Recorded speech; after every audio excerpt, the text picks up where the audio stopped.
Morning. Are you Veronica Randall? It's Gianna. And Miss Randall was previously in court and clause numbers 25 DCCR 0246 and 0247. Entered pleas of guilty to theft of property with previous convictions, a state jail felony. Also entered pleas of true to prior convictions, which enhanced this to I believe, second degree felony for punishment purposes. The agreement was for a cap of 6 years in prison. I've received and reviewed that pre-sentence report. Have you all both had an opportunity to review that report? Yeah, Sean. Yes, sir. Are there any additions or corrections to the report? All good? What you read? All accurate? No additions.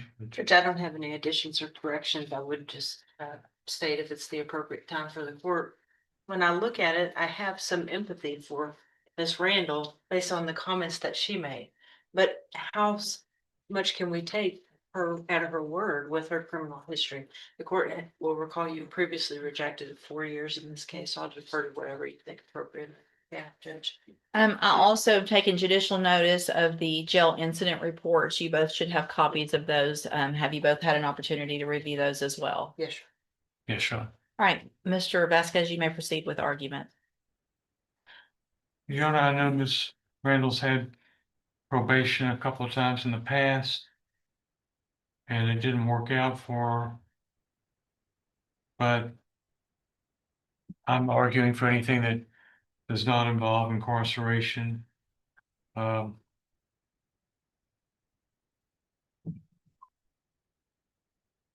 the court to just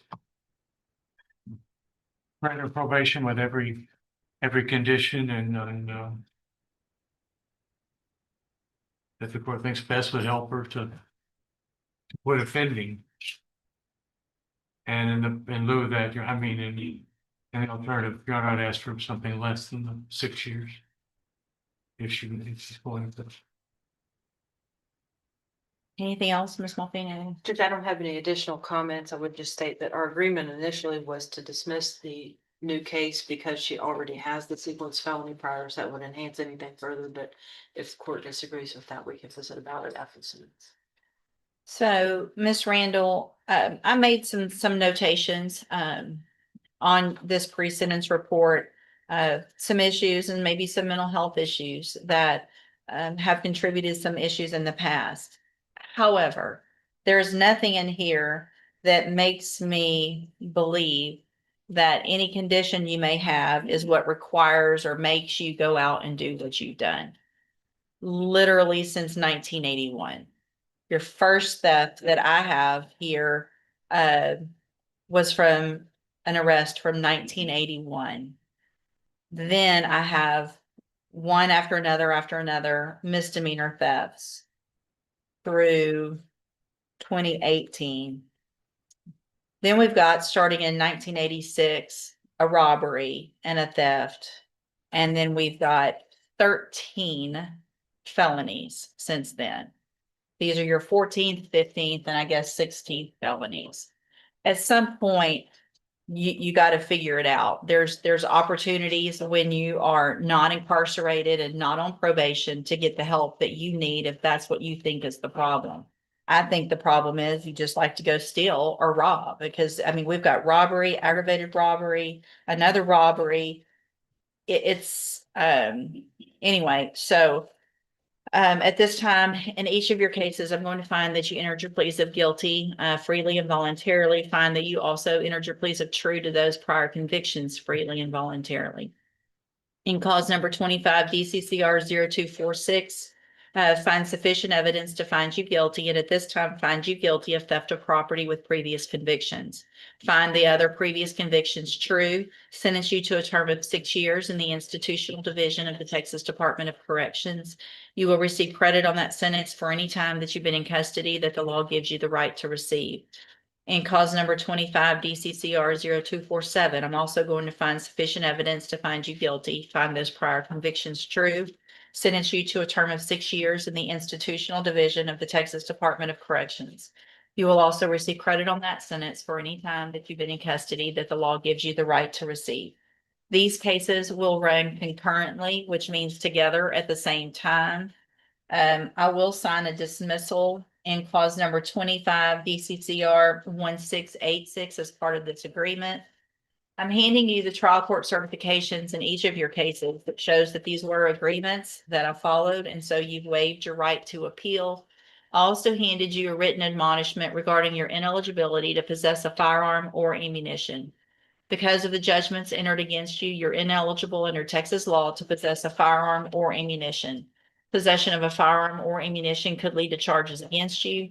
Firearm is a legal term, and you should read that written admonishment I provide you to see what devices qualify as a firearm. If you have questions about the laws that make you ineligible to possess a firearm or ammunition, or about how long that lasts, you can talk with Mr. Vasquez. Right, ma'am, you can go back with the bailiff. Thank you. Good morning, ma'am. Your Tan Pham, Yes, sir. Yes, ma'am. and Mr. Pham is here in clause numbers 25 DCCR 0909,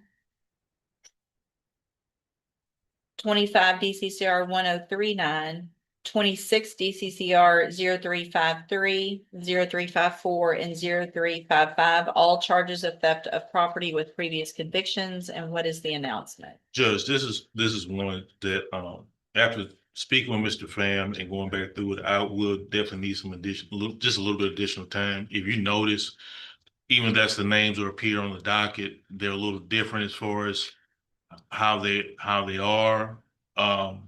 As well as it was a situation where I believe he had bonded out and then some more cases came in after the fact. Several were indicted at the Right. end of February, Your Honor. With, And they were and those dates are actually before Right. correct. the first two dates. So I'm going back through to try to get everything together Okay. with him. Okay, any issue? And no, Your Honor, no reason not to reset, just to All right. make sure we have everything straightened out. Okay, I'm just going to reset your case, normal reset, so that Mr. Lewis can kind of get everything straightened out, talk to you, make sure where everybody is, and then we'll get an announcement at the next court date. I will be a good old man, ma'am. Okay, thank you. You can go back with the bailiff. I'm glad to see you. Okay. Sure. And we'll. Good morning. Are you Derek Schinkel? And this is 25 DCCR 1797. Mr. Schinkel is charged with aggravated assault with a deadly weapon. And what is the announcement? Judge, I've been out talking with Mr. Schenkel, going over the case with him and everything. My understanding is that it's his desire to retain John West on this matter. As of yesterday, I believe his family was putting the money together close to it where they can get him retained Okay. on the matter. So, Mr. Schinkel, what I'm going to do, I'll just do one reset. If y'all can get Mr. West hired or someone, that's great. Until then, Mr. Lewis is your attorney. He'll still have all the information and work on your case. If you guys can't get someone hired before that next court date, then we're going to need to go forward. Obviously, we can't just have you sitting in the jail waiting on that. So, Mr. Lewis will stay on until or unless someone else is. And if not, then we'll get it taken care of one way or the other at the next court date. Yes, Okay. ma'am. You can go back with the bailiff. Thank you.